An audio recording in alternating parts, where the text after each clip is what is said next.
جب کشمیر میں 80 لاکھ لوگ کرفیو والی زندگی گزار رہے تھے، بھارت ظلم کر رہا تھا، دنیا تماشا دیکھ رہی تھی، ہم بھی خاموش تھے۔ جب فلسطین میں معصوم مسلمانوں کو بموں سے اڑایا جا رہا تھا، دنیا خاموش تھی اور ہم بھی خاموش تھے۔ جب شام میں ننھے پھول مسلے جا رہے تھے، سمندر کی لہریں معصوم کلیوں کو بہا کر ساحل پر دھکیل رہی تھیں، ہم تب بھی خاموش تھے۔ جب برما کے مسلمانوں کو زندہ جلایا جا رہا تھا، دنیا خاموش تھی، ہم بھی اپنی زندگی میں مگن تھے۔ وہ خالق سب دیکھ رہا تھا۔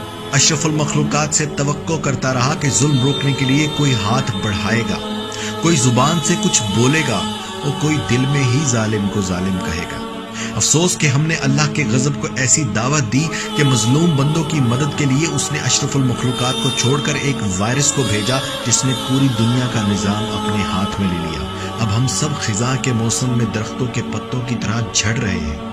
ہم نے فلسطینیوں کو زہریلی گیس سے سانس بند ہو کر تڑپ تڑپ کر شہید ہوتے دیکھا۔ تماشا سمجھا اللہ نے اس وائرس سے سانس بند کر کے ہمیں مارنا شروع کر دیا۔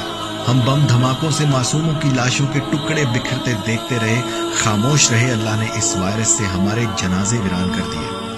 ہم نے عورت کو ننگا کر کے ناچنے پر مجبور کیا۔ اللہ نے ساری دنیا کے مرد اور عورتوں کو ماسک سے پردہ کروا دیا۔ ہم نے زنا کو عام اور نکاح کو مہنگا کر دیا۔ اللہ نے ہمیں سادگی سے نکاح کرنے پر مجبور کر دیا۔ ہم نے بزرگوں کا احترام چھوڑ دیا، ماں باپ کی عزت کرنا چھوڑ دی۔ اللہ نے اس وائرس سے ایک ایک کر کے دنیا سے بزرگوں کو اپنے پاس بلانا شروع کر دیا۔ یقیناً ہم اسی لائق تھے، یقیناً یہی ہماری سزا تھی۔ اگر آپ کو میری باتوں پر یقین نہ آئے تو دنیا کا نقشہ اٹھا کر دیکھیے۔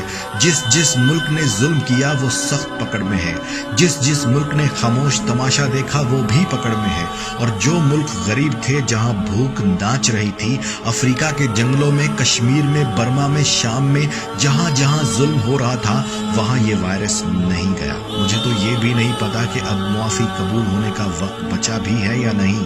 اتنا ضرور سمجھتا ہوں کہ ہم نے حضور پاک صلی اللہ علیہ وآلہ وسلم کا سر شرم سے جھکا دیا۔ سب سے خوبصورت اور قابل مخلوق آج اتنی ناکارہ ہو گئی کہ ظلم کو روکنے کے لیے اللہ کو انسان کی بجائے ایک وائرس بھیجنا پڑا۔ اے اللہ ہمیں معاف کر دے۔ اب ہم کسی ظلم پر خاموش نہیں رہیں گے۔ یا اللہ اب ہم ظلم کو ہاتھ سے روکیں گے۔ یا اللہ ہاتھ سے نہ روک پائے تو زبان سے روکیں گے۔ یا اللہ اگر زبان سے بھی نہ بولنے دیا گیا تو ہم دل میں ظالم کو ظالم مانیں گے۔ پروردگار ہمیں معاف کر دے، ہم سے درگزر کر، ہم تیرے بندے ہیں، تیرے حبیب کی امت ہیں، ہمیں معاف کر دے۔